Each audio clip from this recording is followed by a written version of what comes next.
Good. Welcome to the next session on IPCP, our coaching pathway. The next one is running now in February 27 next year.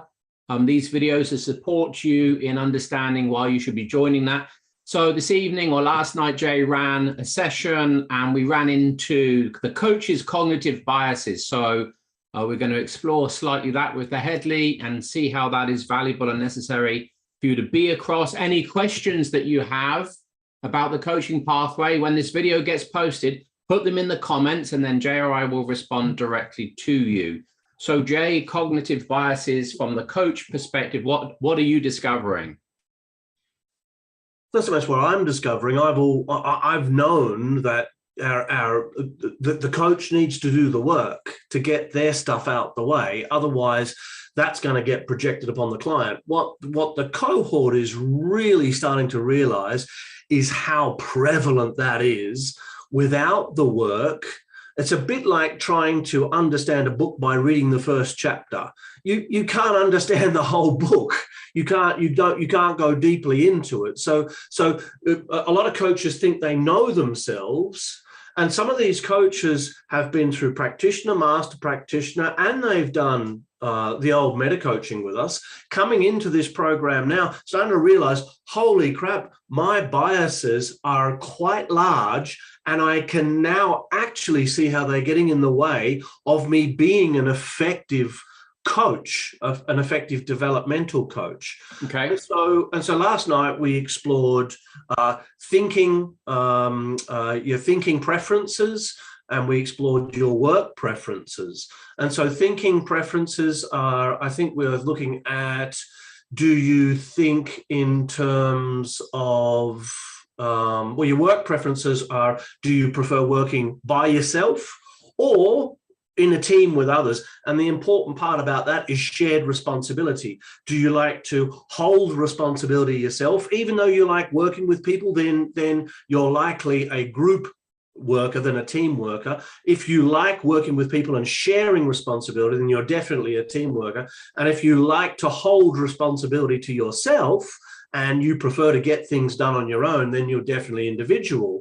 And so, we had lots of people who were team oriented, and lots of people who are extremely independent, individual oriented. Well, that's not really going to work for coaching. And as we explored that, people's faces and chins begin to drop, because it's like, oh, that's really getting in my way. I like to have responsibility. I don't like it to be shared between the client and myself. Well, that's going to facilitate over responsibility 101.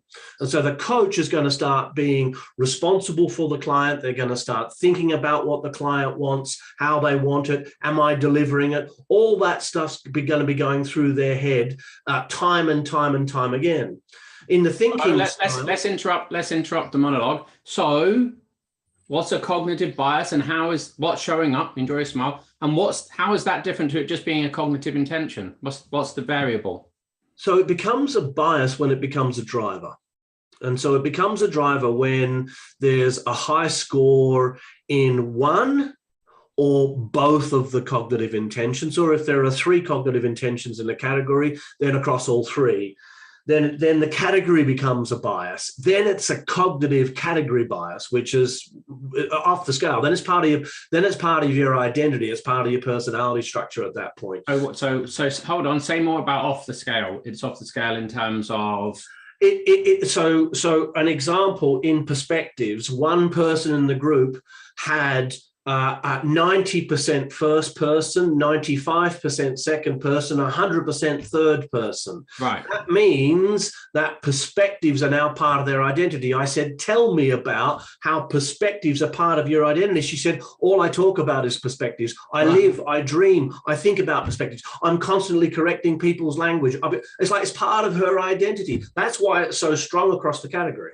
So the whole category becomes a driver. How does that play out as a bias for that student particularly, without going into who that was? because they'll be constantly just coming back to perspectives. They won't be referencing anything else other than perspectives.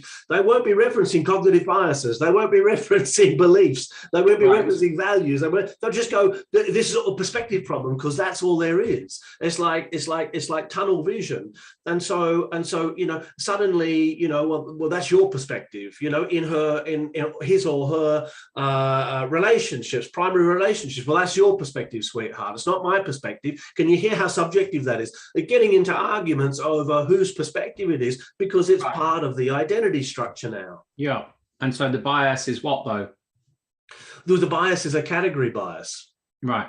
Yeah. Whereas if a person had a bias for second person perspective, and their score in second person perspective was 60%, and their score in first and third person perspective, let's say, was 25-30%, then second person perspective becomes a driver. Therefore referencing what you think other people are thinking and referencing what you think other people are feeling becomes a driver bias for you. Sure. Good. Okay. And and how is the course helping with that for the student? As we go deeply into each of the biases, the students are seeing not only how the bias runs for them, but we're having individual and collective coaching conversations where everybody's invited into the process. So I'll coach somebody to their bias by asking, what's the positive intention of the bias? How does it serve you? How does it not serve you? Really simple questions. As you sit back, do you have permission to be able to expand your thinking to include the other perspectives, to include the other views within that category? Stuff like that. But then we'll slow it down. And we'll go, what question would you ask here across the cohort? If you were this person, what's coming up for you? Who else has this bias? Right, what's coming up for you as I'm asking Bob these questions? What's coming up for you? What's coming up for you? What's coming up for you? What's coming up for you? And they're sharing, and that person who I'm coaching then's going, that's exactly what's happening for me. Oh my God, what that person said. And so we're collectively learning off, like in a group and team coaching experience, about these biases and how they play out, not only for the person who's being coached or the people who are involved, but also my partner does that. Oh my God, my partner says I do that. So awareness of these biases, unless you're aware of them, you're going to be projecting them onto your client unconsciously, which means you're outside of your awareness, and it seems as though you're being unbiased. But your thinking patterns are directing the very fabric of your thinking, and therefore the fabric of the experience of the coachee who may not share those biases. So what kind of coach can we expect to be coaching that isn't aware of these biases? What's the kind of quality? What's the likely outcome of the sessions with their clients? Well, they'll have an unconscious agenda, Joseph. So they will hold an unconscious agenda to get somewhere. Let's say they had high achievement and high influence in terms of their success strategy. Yeah. Right. So high achievement means they want an outcome. Yeah. High influence means they want control and influence. If you had that bias and you weren't aware of it, you would be controlling the coaching session toward an outcome that was yours, not theirs. Yeah. And you're not even going to know you're doing it. Yeah. And so I did it. A client once stood up at the end of a coaching session. He looked at me and he said, "Stop trying so fucking hard." Right. He left and never came back.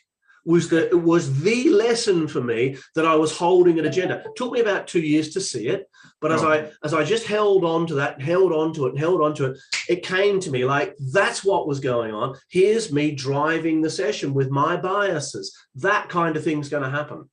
So as you can hear from our sharing here, we're very keen and we are very invested in making sure that as a coach, and particularly as an accredited coaching room coach, you're across a really clean, pure, and systemic approach to coaching. If that interests you, drop your questions in the comment section, or just really easy, come book on the course for next year, see Harriet. That's it from us. Till next time.